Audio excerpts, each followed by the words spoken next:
James, I'd like for you to tell us what you think are some of the key differences between cybersecurity for an SMB or a mid-market or even an enterprise.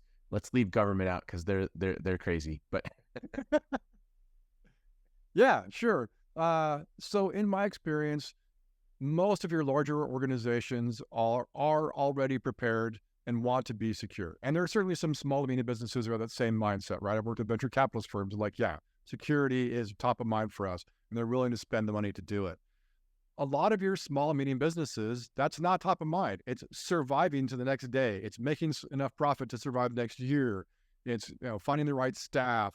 It's how do we get these poor people to stop wearing 14 hats?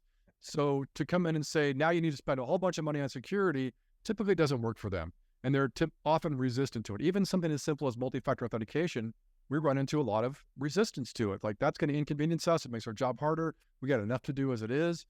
So it's finding, number one, it's finding the right balance between keeping them secure and working with their business model, their budget, so a lot of times I think the answer is create a roadmap, right? Don't just throw like, here's the 14 things you have to have all at once. That's overwhelming to these folks. So instead come in and say, let's go with the low hanging fruit. Let's implement multi-factor authentication. Let's put in some geo blocking, just some simple, easy to do things.